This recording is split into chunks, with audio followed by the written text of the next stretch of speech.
Y comenzamos ya. Bienvenidos al Seminario Interuniversitario La Construcción de lo Político en la Edad Media. Es un seminario que está organizado por 5 universidades: la Universidad de Castilla-La Mancha, la de Las Palmas de Gran Canaria, la Universidad Autónoma de Madrid, la Universidad de Cádiz y la Universidad de Valladolid.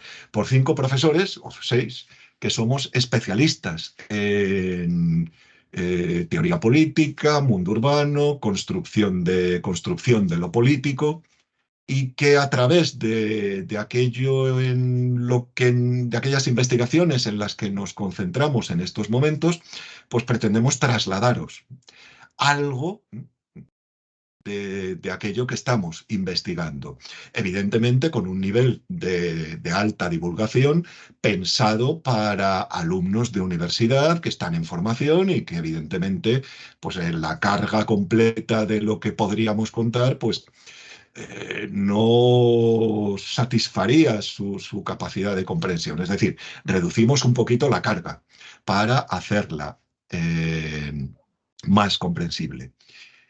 Y en aquellos casos en los que tenéis que hacer prácticas, pues facilitaros también la realización de esas prácticas. Hoy contamos con la ponencia del doctor Víctor Muñoz Gómez, de la Universidad de Las Palmas de Gran Canaria. No voy a presentar a ninguno porque implicaría tener que leeros unos currículos impresionantes, así de claro, y no tiene mucho sentido. Si queréis, podéis buscarnos en academia.edu o en Dialnet y encontráis un poco pues, nuestros itinerarios científico-vitales. Víctor nos va a hablar de las ficciones políticas en torno a un golpe de Estado en la minoría de edad de Juan II de Castilla. Pues a partir de ahora desconectamos todos el vídeo para no sobrecargar Teams y dejamos que Víctor inicie su ponencia. Pues vamos allá. Venga, pues nada, primero de todo le doy las gracias a José Antonio pues por la introducción del seminario, por la presentación, y voy a ir compartiendo, si yo lo estoy haciendo bien, que supongo que sí, este debería ser, ¿vale? Y me comentáis si se ve todo como es debido. Perfecto. ¿Se ve bien? ¿Estamos bien? ¿El tamaño bien también? Sí, bien. De acuerdo, si no, si se ve muy pequeñito cualquier cosa, pues me lo van comentando y ampliamos, aclaramos lo que sea. ¿De acuerdo? Vale, vamos a tratar de explicar entonces de qué estamos hablando con estos términos, ¿de acuerdo? De ficción política y de golpe de Estado. Porque, bueno, lo de golpe de Estado sí es verdad que todos más o menos de un modo u otro, pues podemos tener referencias respecto a qué puede ser, ¿de acuerdo? Pero en el caso de ficción política posiblemente no. Y también tratar de imaginar cómo proyectamos esto hacia el contexto histórico del final de la Edad Media en Occidente, en concreto pues el ejemplo que voy aquí a trabajar, la Corona de Castilla, pues igual es más difícil. Vale. Bueno, saco acá un título, un autor conocido en relación a estas temáticas. La idea de golpe de Estado que me gustaría transmitirles, es justamente la de cuando se ha tratado de utilizar para pensar en este tipo eh, al fin y al cabo, de espacio-tiempo, ¿no? Tiene que ver con el acercamiento a situaciones en las que existiendo un determinado orden político establecido que responde a un marco, normas institucionales, representaciones de ese orden, ¿no? Reconocidas por los individuos y comunidades que participan en él, es roto, ¿no? De forma violenta, ¿no? Físicamente violenta o dialécticamente violenta, ¿no? A través del ejercicio de acción que no tiene por qué implicar, pues, que haya derramamientos de sangre o otras cuestiones así, entendámonos, ¿no? Bueno, afrontar ese tipo de rupturas del orden y también toda, ¿no? El proceso de elaboración de legitimidades y de discursos que traten de sostener ese tipo de acción violenta, que va a romper un orden previo y que en muchos de los casos, ¿no?, también va a tratar mediante este ejercicio, ¿no?, de restaurar otro orden que se reclama como legítimo, ¿no?, ha sido lo que normalmente en obras como, bueno, esta colectiva que les presentaba aquí, pues ha sido abordada a partir de bueno, de la transposición de este concepto de golpe de Estado, ¿de acuerdo? Luego está la de ficción política, que es un poquito más compleja, pero también es resulta muy jugosa, muy atractiva, ¿no? Aquí les presento algunas, quizás conozcan a un autor francés, ¿no?, el medievalista Patrick Boucheron, que, bueno, hace unos años dictó una serie de cursos en el Collège de France, en el Colegio de Francia, y realizó una serie de investigaciones con sus publicaciones correspondientes que le llevaron, bueno, pues al manejo de este concepto, ¿no? ¿Qué se confronta aquí, no? O más bien que confluye. Perdón, pues varias cuestiones, ¿no? En realidad tiene un poco que ver con el campo del derecho, tiene un poco que ver con el campo de la literatura, de la narrativa, tiene que ver también, ¿por qué no?, si quieren, con el del teatro, el de la representación, ¿no? Y también va a tener que ver, en último término, para lo que nos interesa, pues con la teoría política y con la escritura de la historia, ¿no?, y la elaboración de memorias del pasado.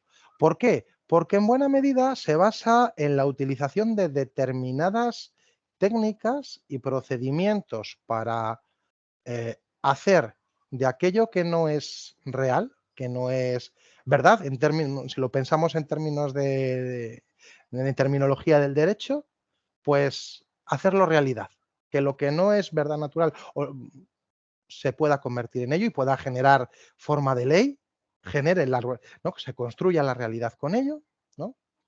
O que presupongamos que algo que no existe, pues podría existir, y a partir de eso seamos capaces de elaborar normas. Pero en torno a eso, ¿por qué no? Relatos que, para lo que nos afecta en relación a lo político, ¿no?, pues construyan la realidad presente, ¿no?, a menudo apoyándose en las referencias del pasado, ¿no?, de una elaboración histórica de aquello que sería un referente para el comportamiento en el momento actual los actores del presente, y que se convierte en una teoría, ¿no?, a proyectar para el comportamiento en el futuro, ¿no? Esto vale a la hora de pensar, ¿por qué no?, la política del presente, pero es perfectamente válida, y Patrick Boucheron pues lo aplicó para pensar en términos de política en el final de la Edad Media, en el norte de Italia, en Francia, y otros autores pues lo han ido aplicando a otros contextos del occidente medieval, ¿de acuerdo? Vale, después de haber entonces ubicado estas ideas, porque va a ser en torno a las cuales pues yo voy a discurrir en este ratito, y también creo que se van a discurrir sobre ellas en las siguientes presentaciones del seminario, les quiero traer, o quiero tratar de reflejarlas, de ejemplificarlas a partir de un caso concreto, ¿no?, de actuación ante una situación de esa ruptura del orden, ¿no?, de justificación del uso el uso de la fuerza ante un contexto de equilibrio político que es quebrantado y que, llegado el punto, pues debe ser justificado, ¿no?, ante el conjunto de la comunidad política. En este caso, pensando en el gobierno del conjunto de la monarquía de Castilla al final de la Edad Media, conjunto de la comunidad política del reino. Y el ejemplo concreto, más allá de que estos temas pues se han tratado en multitud de trabajos, ¿no? Yo les traigo aquí dos más o menos recientes, ¿no?, que no tienen en ningún caso más de 10 años, ¿no? Uno que tiene que ver, que viene de la mano del profesor José Manuel Nieto Soria, otro que es, pues de hecho, un producto pues de este equipo de investigación en el que confluimos las personas que vamos a estar impartiendo este seminario, ¿no?, y que coordinó pues José Antonio Jara hace unos poquitos años sobre discurso político y relaciones de poder, ¿no? Vale. El ejemplo concreto, como decimos, va a tener que ver con una serie de acontecimientos que ocurrieron durante el verano de 1408, en la época en la que el rey Juan II de Castilla todavía es menor de edad, y existe un régimen de regencia en la gobernación del reino. Los acontecimientos se produjeron en la villa de Guadalajara. ¿De acuerdo? Vamos a ver entonces, pues en qué consistieron, qué fue lo que pasó allí, ¿no? Me les surto pues que hay toda una serie de bibliografía al respecto, estos acontecimientos y el tratamiento discursivo que las partes implicadas tuvieron en él, pues bueno, ha sido tratado por diferentes autores y autoras, no viene al caso. Les cuento un poco más o menos qué es lo que ocurre. Vale, en la Navidad de 1406 muere el rey Enrique III. Su heredero para el trono de Castilla, Juan II, es un niño pequeño, ¿no? Entonces lo que se establece es un gobierno en forma de regencia que comparten la viuda del rey, la reina Catalina de Lancaster y el hermano pequeño del rey Enrique III, el infante Fernando, que luego se ha llamado de Antequera, el de Antequera, ¿no? A cuenta de la conquista de esta población en la frontera andaluza de Granada. ¿De acuerdo? ¿Qué más tenemos? Una situación en la que ya desde el final del reinado de Enrique III se está fraguando el inicio de campañas militares contra el reino de Granada y que van a ser, y que en ese momento pues son el nudo, ¿no? Que afecta a la política del reino, ¿no? Que hay que atender.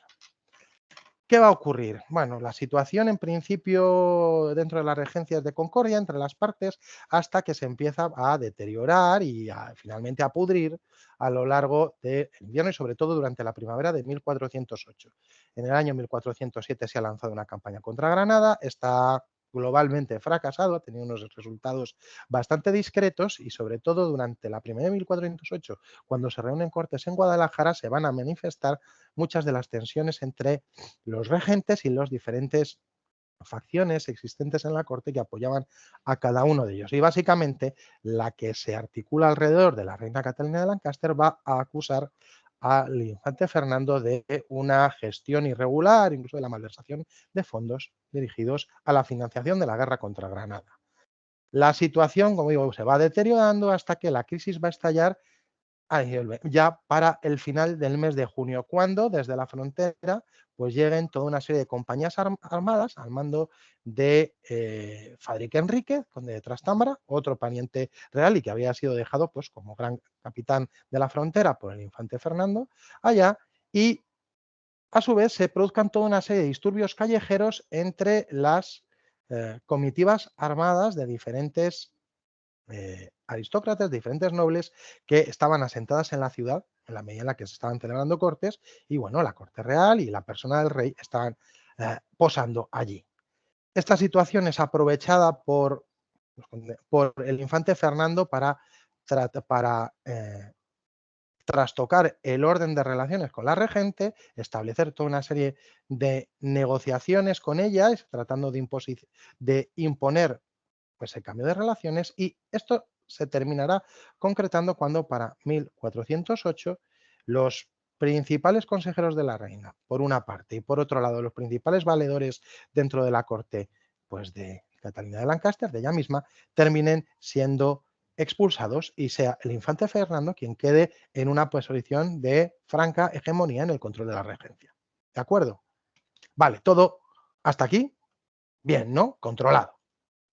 ¿Cómo vamos, decir, cómo sabemos todo esto? Lo sabemos a partir fundamentalmente dos narraciones de los acontecimientos diferentes, pero que a su vez van a depender la una de la otra, como se ha podido verificar a partir de diferentes investigaciones, ¿no? Y que nos van a permitir mostrar cómo desde el entorno del infante Fernando se construyeron una serie de narrativas de justificación de una acción que en principio era contraria al equilibrio de fuerzas y al orden de gobierno establecido hasta ese momento, de junio de 1408, que venían a mostrar pues, la legitimidad de su comportamiento. ¿Cuáles son estas? Por una parte, una carta que se conserva en el Archivo Municipal de Murcia, que entendemos que igual que se envió esta, se enviaron otras similares a otros concejos del reino, en las que básicamente se explicaban, ¿no?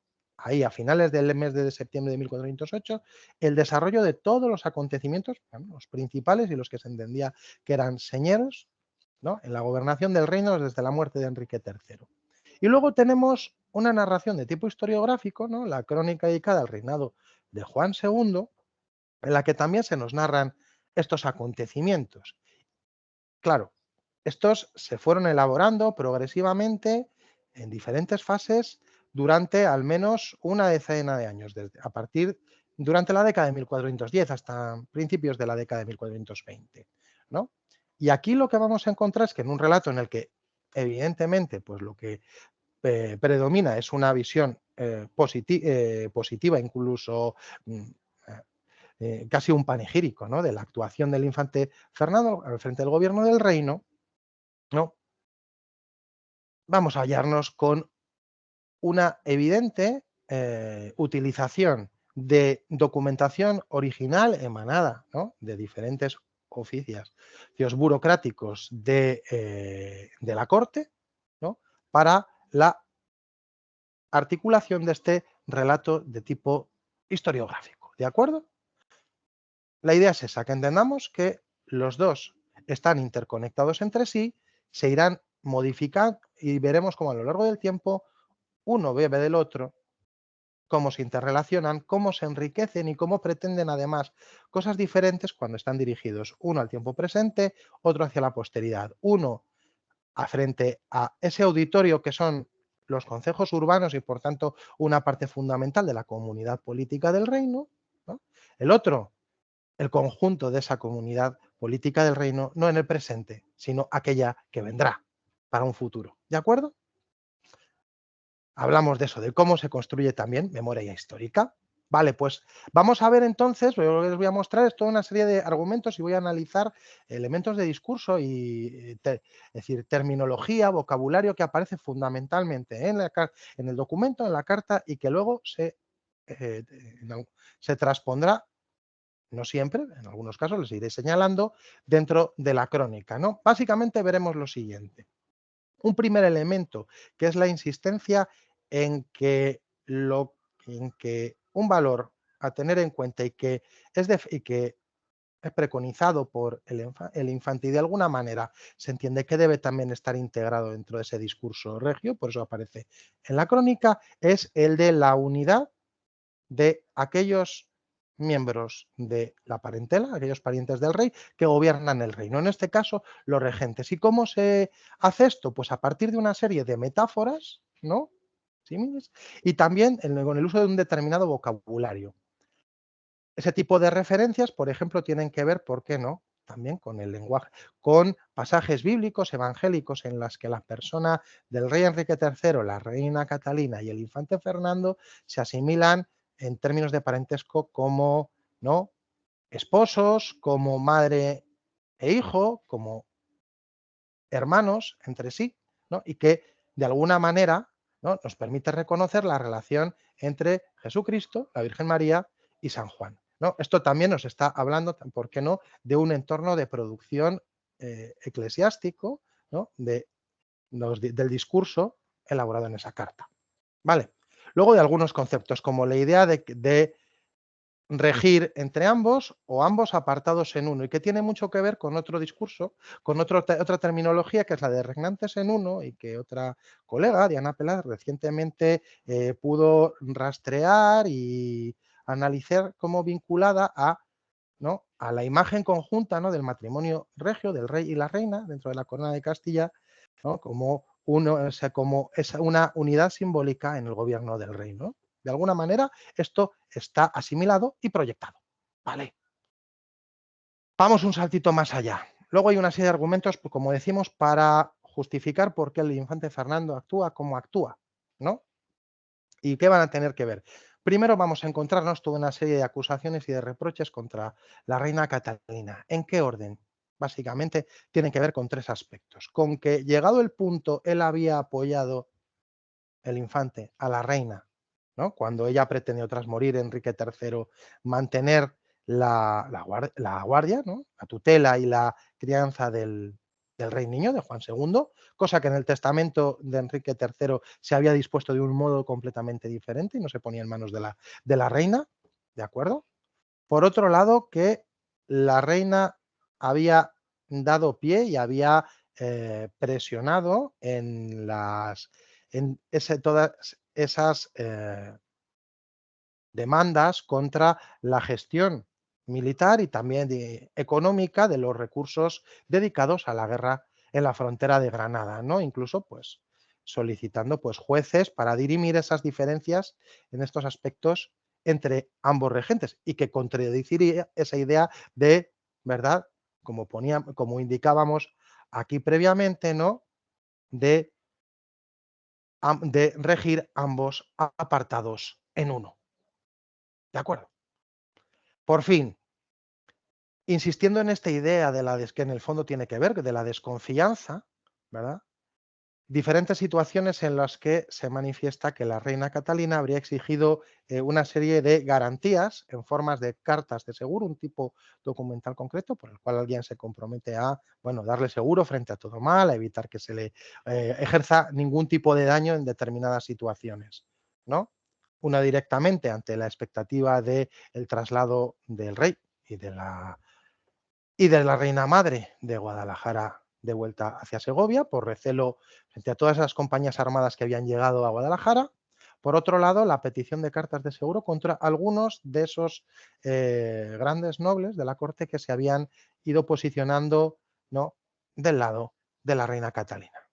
El justicia mayor de la corte, Diego López de Estúñiga, ¿no?, y el camarero mayor del rey, Juan Fernández de Velasco. Bien, estos serían elementos claros para justificar ¿no? Esa acción, ¿no? Por parte del infante para limitar, ¿no?, la autonomía política de la reina. Sin embargo, lo que nos vamos a encontrar a la par en la misma carta es la justificación, ¿no?, o la disculpa de la actuación de la reina Catalina para cargar las tintas y dirigir, ¿no?, la acusación, ¿no?, respecto a la existencia de discordias y enfrentamientos entre ambos regentes hacia otras personas que van a ser llamadas recurrentemente malos consejeros, ¿no? Aunque en ningún momento en la carta, y luego en la crónica aparecerá igual, se va a indicar quiénes son, por lo menos inicialmente, estos malos consejeros, ¿no? Vamos a ver términos que se van repitiendo frente a la idea de sana intención y buena voluntad de la reina, ¿no? Veremos cómo esto se contrastará con la mala intención y la malicia de algunos. Algunos eran esos malos consejeros, ¿verdad? Y cómo esto a su vez se relaciona con procurar divisiones y discordias, ¿no? Apartamiento y división, ¿no? Frente a la idea de unión que veíamos antes, que se preconizaba entre los regentes y los miembros de ese linaje real, ¿no? La división y la discordia. Frente a la buena voluntad, la malicia y la mala intención, ¿no? Y ahí sigue igual. La dicha señora reina nunca quiso condescender tan cumplidamente como era menester con la voluntad del infante, no por ella, por malicia de algunos que cerca de ella estaban o están, ¿no? Todo esto además se va a construir para llegados al final de esta carta, poder señalar a determinados individuos en determinados pasajes de la crónica, según se va construyendo la narración más adelante, poder mostrar quiénes fueron finalmente castigados, ¿no?, quienes sufrieron las consecuencias de este cambio de equilibrios dentro de la corte. ¿De acuerdo? ¿Cuáles son las respuestas que se muestran dentro de esta carta dirigida al Consejo de Murcia respecto a la reacción del infante a estas situaciones? Bueno, pues tienen que ver, por un lado, con el ejercicio de la paciencia frente al agravio que es sufrido, ¿no? El esfuerzo para tratar de resolver la situación, deshacer las discordias, trabajar en ello y finalmente la acción. Es justamente la sucesión de esos comportamientos, primero sufrir el agravio, luego trabajar para deshacer la disensión y la discordia, ¿no? Y cuando estos dos comportamientos no son efectivos, entonces se aplica el, el último procedimiento, que es el de la actuación contra, no la reina, sino esos malos consejeros. Y esto se va a señalar hacia determinadas personas. Los miembros del Consejo Real hacia los cuales se solicita que sean expulsados, desterrados de la corte, ¿vale? 3 obispos, el de Cuenca, el de Sigüenza, el de Mondoñedo. uno de los doctores, ¿no? Un letrado dentro del Consejo Real, el doctor Pedro Sánchez del Castillo. A su vez, una de las damas de la reina, que es señalada con un término que no es negativo, el de privada, el de muy privada, es decir, el de muy próxima y de gran influencia respecto a la reina, y el otro claramente peyorativo, el de Te quedan prensadora. más o menos 5 Voy, minutos. voy. Bien, y que justificaría precisamente ese apartamiento de Leonor López de Córdoba de la influencia y del mal consejo. Está acá, son señalados justamente al final de ese documento, por fin, quiénes son esas personas. 1, 2, 3, 4, 5 en concreto. Estas mismas serán mencionadas también después de los acontecimientos narrados en la crónica de Juan II sobre ese golpe y estas acciones en Guadalajara, ¿no? Cuando se nos presenten quiénes fueron apartados de la corte. Se nos va a hurtar otra información respecto a otros individuos que también conocemos que fue solicitado por parte del infante Fernando el apartamiento de la corte, entre ellos el obispo de Plasencia, Vicente Arias de Balboa. Sin embargo, ni es mencionado en la carta, ni luego aparecerá recogido en la crónica. Y esto es una muestra de la intencionalidad, ¿no?, en la selección de individuos que son señalados, ¿no?, como principales responsables, ¿no? Bueno, en último término, la oración bueno, esta parte de una oración que es separado al final me parece que es ilustrativa a la hora de mostrar cuál sería la justificación y el objetivo de esta secuencia de comportamiento, ¿no?, que implica paciencia, esfuerzo y al final acción ejecutiva contra culpables, ¿no? El servicio y la honra de la reina, ¿no?, en los términos que veníamos hablando antes, ¿no?, de esos vínculos de parentesco, incluso evangélico, ¿no?, como madre y hermana, y madre del rey, ¿no?, mi señor y sobrino. La idea, por un lado, del parentesco natural, ¿no? Por otro lado, la noción de el rey como señor natural del reino y de todos, ¿no?, sus vasallos y súbditos. ¿De acuerdo? Por tanto, a partir de ello, la justificación de esos comportamientos. ¿Qué vamos a cerrar, ¿no?, ya para concluir? Evidentemente, les he comentado cómo sucedió el curso de los acontecimientos y que efectivamente quien salió beneficiado de ellos fue el infante Fernando, ¿no? Ahora bien, en las dos fuentes que hemos manejado, es evidente que lo que nos encontramos es una presentación no solo parcial, sino también intencionada de los acontecimientos, dirigida a sostener la parte de aquel que fundamentalmente había quebrantado un orden de gobierno previamente establecido, ¿no? Para ello se van a contraponer la imagen del infante en positivo como servidor del rey, del reino, ¿no?, y de las personas regias, frente a una crítica velada hacia la reina, que en el fondo incluso la podemos ligar hasta una consideración de debilidad femenina, de minusvaloración de su condición por el hecho de su naturaleza como mujer, ¿no?, y la concentración de la atención en el papel de esos malos consejeros, lo cual por otro lado también era para esa época incluso un topos de tipo literario y retórico, ¿no?, de tipo político, ¿no?, en la Castilla del final de la Edad Media y en buena parte de Occidente. Por otro lado, la insistencia como valores positivos en la idea de la unidad y la fraternidad entre los parientes reales para el gobierno del reino. Esto es muy evidente dentro de la carta, un tanto menos, o de forma no tan evidente, dentro de la crónica, y cómo tal unidad en el gobierno, en el regir, está dirigida a valores que veremos que son un continuo dentro del discurso político castellano del final de la Edad Media. El servicio al rey y al reino, ¿no? El servicio y la idea del bien común, ¿no? Y como además la guerra contra los musulmanes de Granada va a ser si queremos, una piedra de toque, incluso un catalizador, ¿no?, habitual de estas demandas del cumplimiento del servicio a Dios, al rey y de la atención al bien común del reino. ¿Con qué quiero cerrar? También, bueno, pues con llamando la atención justamente con esa idea del tratamiento más que del tratamiento de la construcción, ¿no? De la palabra escrita, ¿no? A la hora de elaborar discurso y de la relación que se establece entre la representación de la realidad,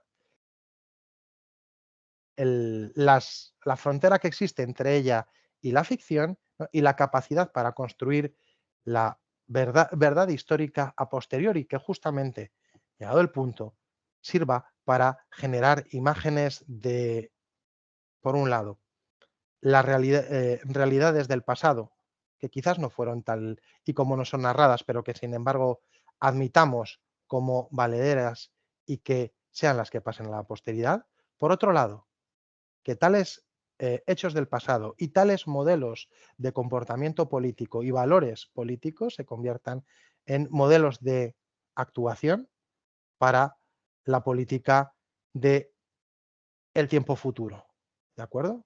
Que pudieran valer justamente para esas personas que no vivían a principios del siglo XV, para el 1400, el 1410, pero sí para la de una, dos o quién sabe cuántas más generaciones dentro de la comunidad política de la Corona de Castilla. ¿De acuerdo? Y nada, con esto cierro. Muchísimas gracias. Pues muchas gracias, Víctor, por una ponencia, la verdad es que muy, muy, muy interesante, muy bien trabada y trabajada de una manera muy ágil. La historia política y sobre todo esa historia política nuestra del primer tercio del siglo XV puede ser realmente dura y la presentación ha sido muy dinámica. Bueno, pues toca el turno de intervenir a quienes estáis asistiendo Vale. con las dudas que os hayan surgido, con los comentarios, con las preguntas que la intervención de Víctor os hayan sugerido. Vamos a dar unos instantes para que alguno se lance y si no, bueno, pues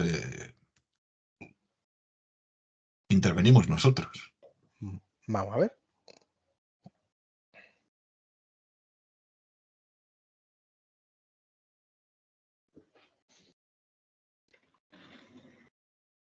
Cualquier duda, cualquier aclaración de Bueno, alguna vamos a idea, empezar a algún lanzar, concepto. vamos a comenzar a lanzar algo. Dale.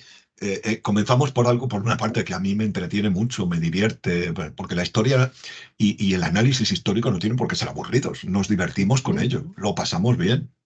No es solo un trabajo, es Luego más ya. que un trabajo. Diciendo que va. ¿Qué haces? Nada, sacar aquí un poco un texto que tenía por acá, por si acaso. Ujú. Vale, ya te estás preparando.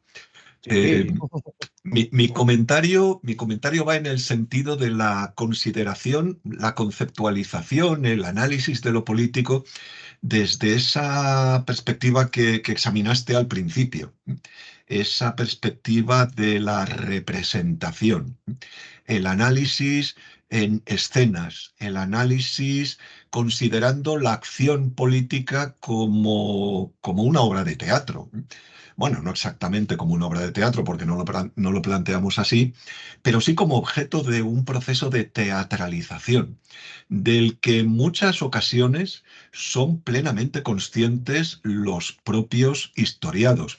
No vamos a adelantar acontecimientos porque lo podemos ejemplificar perfectamente con la cronología y el ámbito político escogido por Víctor, pero lo veremos más adelante. La farsa de Ávila, si tiene algo, es de representación, de teatralización del proceso de denuncia de la monarquía de Enrique IV, de la ineptitud, más allá incluso de la ineptitud, de la incapacidad y de la traición. Y por lo tanto, que justifica esa deposición. Pero el acto está completamente teatralizado. El acto está absolutamente representado en todos sus elementos. No voy a entrar en ellos, ya digo, porque hay una ponencia en concreto que lo va a examinar. Pero mi primera intervención va en ese sentido, la capacidad que tenemos para analizar la acción política en términos de escenas, de escenografía, de teatralización y hasta qué punto nuestros historiados nos lo ponen fácil porque conscientemente actúan esas dinámicas, aunque claro, ellos no lo entienden de esa manera, somos nosotros quienes conceptualizamos esas prácticas así. Bueno, incluso yo te digo más, incluso en determinadas circunstancias así lo entienden, ¿no? Porque, por poner, aquí he hablado de dos fuentes diferentes, ¿no? Una más o menos contemporánea a los acontecimientos, de tipo documental, que está dirigida a una asamblea con funciones administrativos y políticos, ¿no? Por otro lado, de un relato historiográfico elaborado en forma de crónica, que se dirige de una manera tenue, no muy clara, pues a una masa de lectores que programáticamente pues serían pues el conjunto de la comunidad del reino, ¿no? Lo primero está dirigido de una manera muy concreta a atender a una necesidad política digamos, del tiempo presente. Lo otro, aunque mira a su presente, tiene una pretensión de proyección hacia el futuro. Vale. Si nos atendemos a la crónica, ¿no? Cómo funcionan, ¿no? La forma de escribir historia, ¿no? En esta época, ¿no? A lo largo del siglo XIV, en el siglo XV, en la cronística real, lo que nos vamos a encontrar, ¿no? Aunque bueno, no lo vamos a encontrar. Nosotros en las ediciones lo vemos más claramente porque vemos mejor dividido el capítulo tal, el capítulo cual, sucesivamente, pero sí que nos encontramos, ¿no? Incluso a la hora de articular, bueno, la composición de la edición de un libro, ¿no? Y vemos que hay un encabezado, párrafos. Bueno, en el manuscrito medieval es un poquito diferente, ¿no? No está. Sin embargo, o sea, tanto desde el punto de la forma como del fondo, de cómo se compone el relato, sin embargo, resulta que sí hay mucho también de representación y de intencionalidad de construcción para la representación. ¿Por qué? Porque en buena medida, es decir, la crónica se puede leer, esas crónicas pueden leerse, ¿no? Es decir, de forma continuada, de principio a fin, sin problema, a solas, en un formato de lectura silenciosa, pero también están elaboradas de manera que se puede hacer en condiciones de lectura abierta, en las que alguien lee alto y otras personas escuchan y por supuesto no van a leer y escuchar un centenar de folios de una crónica, sino que quizás lean, escuchen y comenten entre ellos un capítulo concreto, un pasaje concreto, ¿no? Y ese tipo, y los procedimientos que de lectura, ¿no? Y de comentario de cada uno de esos pasajes, de introducción de por qué no, desde cuando muchos de ellos afectan, incluso si pensamos que se elaboran también para gente que vive en esos entornos entornos cortesanos, que incluso han sido capaces de conocer o tienen memoria a partir de parientes directos de algunos de los personajes que son integrados dentro del relato, sí hay lugar, al fin y al cabo, a un proceso de performatividad alrededor de ese relato. No solo hay una persona que lee y escucha, quienes escuchan hablan, comentan, intervienen, asienten, dicen que es verdad, desarrollan otras historias en paralelo. Y eso genera esa representación, ¿no? Y esa reelaboración, eso que hace que la historia del pasado se convierta en algo vivo, ¿no? Y que hace que entonces aquello que fue siga siendo verdad hoy porque lo están representando esa comunidad de lectores y oyentes y comentaristas, ¿no? Que pues nos sitúa ante el valor que tiene ese tipo de discurso. Cada vez que es rememorado y que es comentado por esa gente, vuelve a adquirir valor, se transformará a lo largo del tiempo, pero la pretensión de quienes lo elaboraron, de que justamente el decirnos quiénes son, si me permiten, los buenos, quiénes son los malos, quién actuó bien, quién actuó mal, por qué motivo actuó bien, por qué siempre se ha actuado bien respecto a determinados valores, porque esos, la honra, el servicio, el bien común, ¿no? Por ejemplo, son los que son buenos y los que se deben respetar y no otros, ¿no? ¿Qué es ser fiel y qué es ser traidor? ¿Quién es el ejemplo del fiel y quién es el ejemplo del traidor? ¿No? Eso que pretende construirse por alguien, por ejemplo, ahí en 1410 y algo, 23, ¿no? Tiene valor cuando otras gentes lo reinterpretan y lo releen. No solo, por ejemplo, pues la versión de la crónica que va a la prensa en Logroño, ¿no? Por el Brocar, ¿no? La de Galíndez de Carvajal, sino, ¿por qué no? Cuando a lo mejor, si no hacemos según qué tipos de esfuerzos críticos de lectura, alguien se acerca a ella por primera vez y da por bueno, ¿no? Desde los ojos del presente, la manera de narrar del pasado, de esa gente que vivió hace 600 años.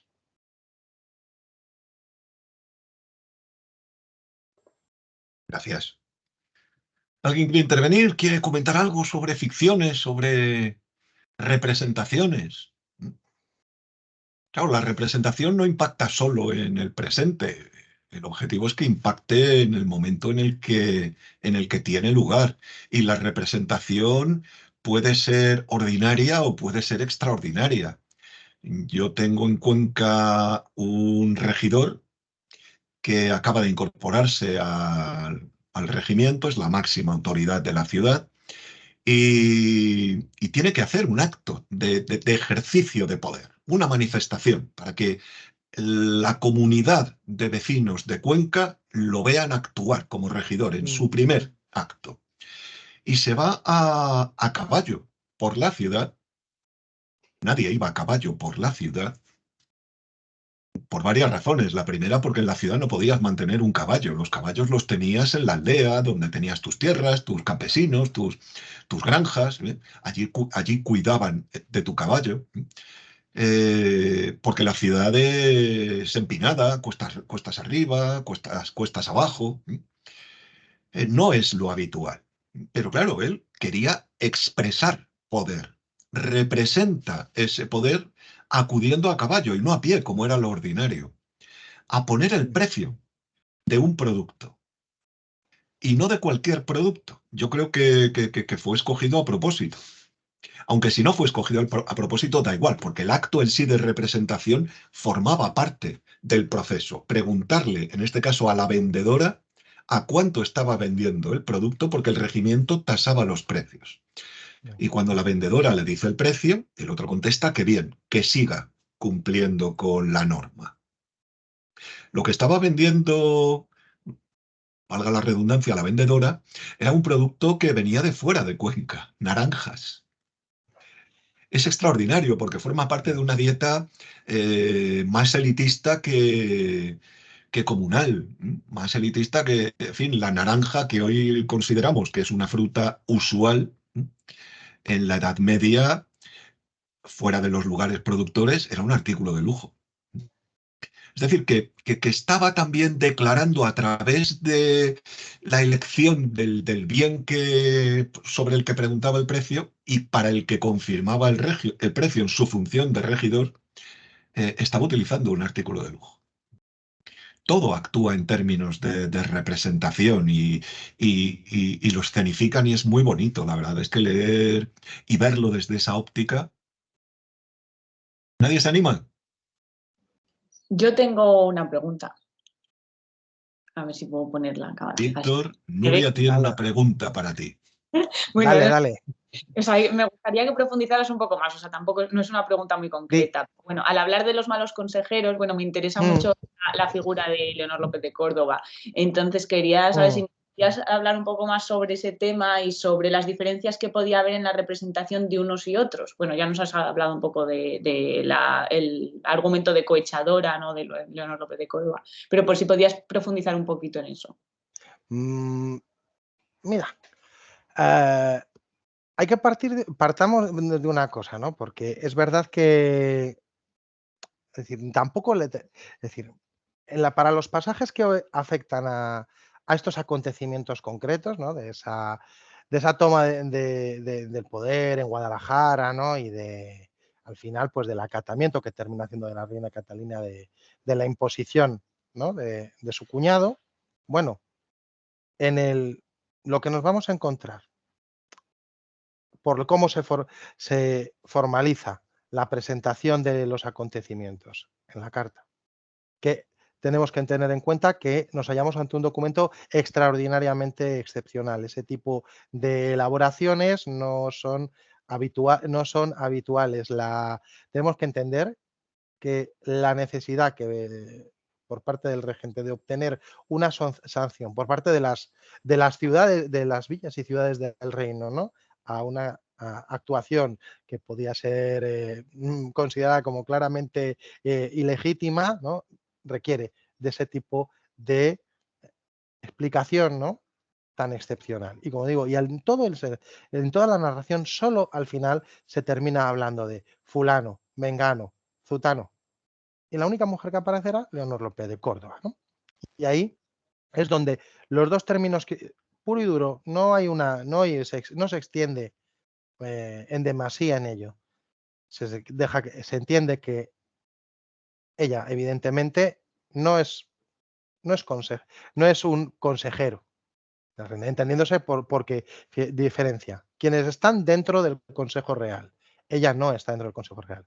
Pero sí entiende que aquí la relación interpersonal directa es fundamental a la hora de considerar la necesidad del apartamiento de la corte. Y los términos que lo explican son dos. Uno que no es ni positivo ni negativo, como tú lo sabes bien en el vocabulario de la época, que es la idea de la privanza.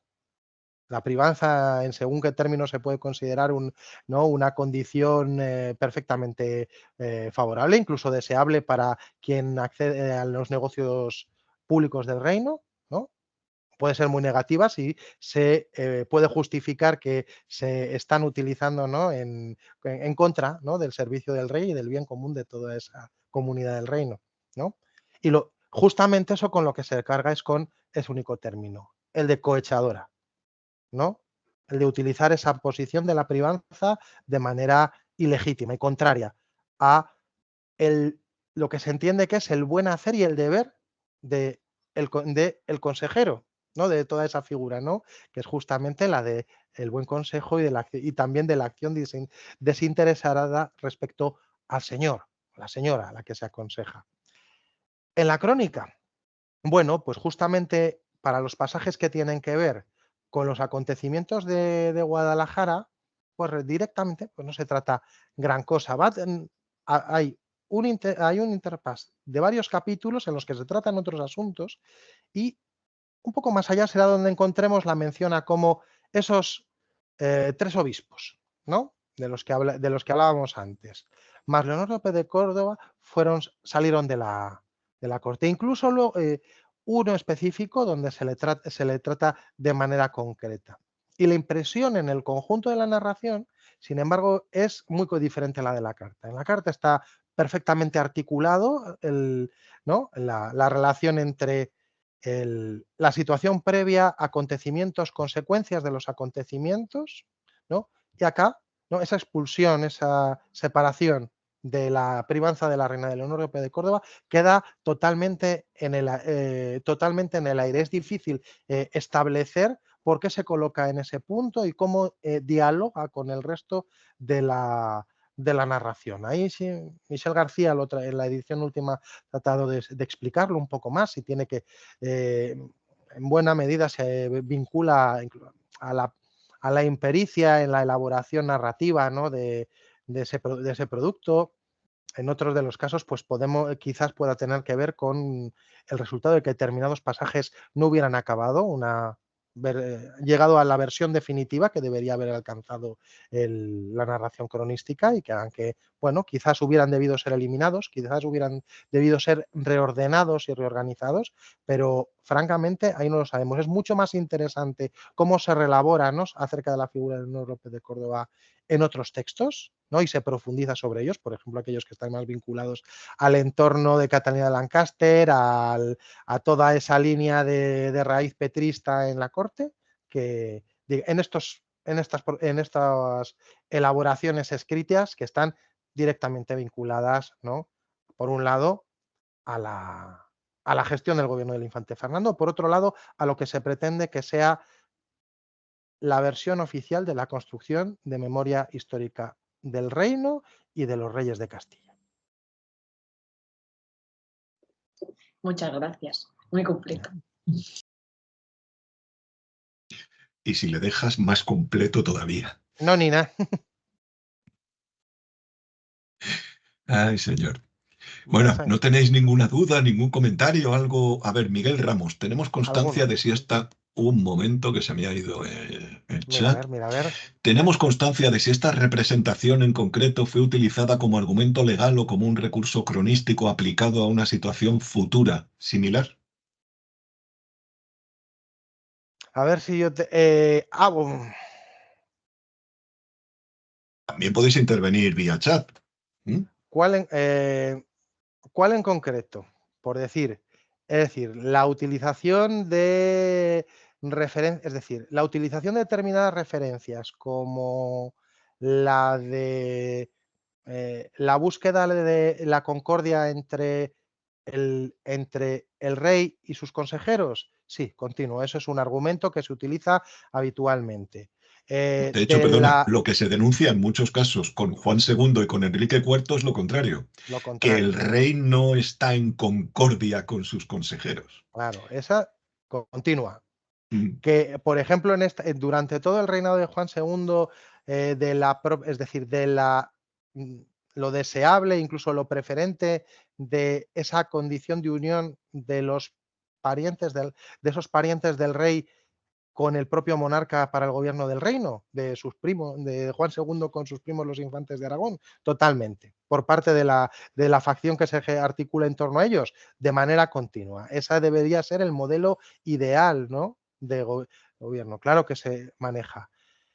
Otros elementos que son de carácter ficcional, como esa idea de la parentela sagrada por el símil entre, ¿no?, el rey, es decir, Enrique III, Catalina de Lancaster, el infante Fernando, con la idea de Jesucristo, la Virgen, San Juan, la idea de la parentela mística, ¿no?, de origen bíblico. Pues eso, a futuro, no, la verdad, no he conseguido rastrear tal cosa, pero sí es verdad que el tema es súper interesante. Ahí se pueden apreciar conexiones, por ejemplo, con la circulación, pues, de relatos de la leyenda dorada, ¿no?, de la recepción y de la usualidad de la circulación de ese tipo de símiles.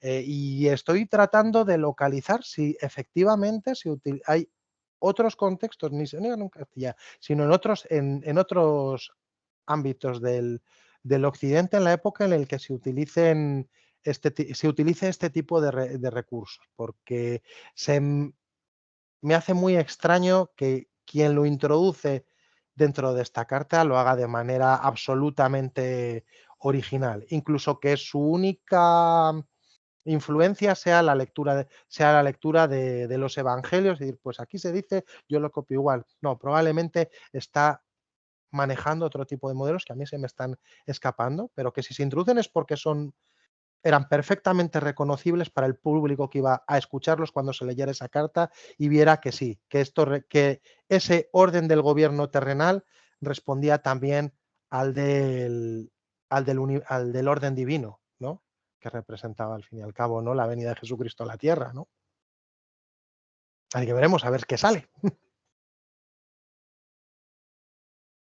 ¿Alguna cuestión más?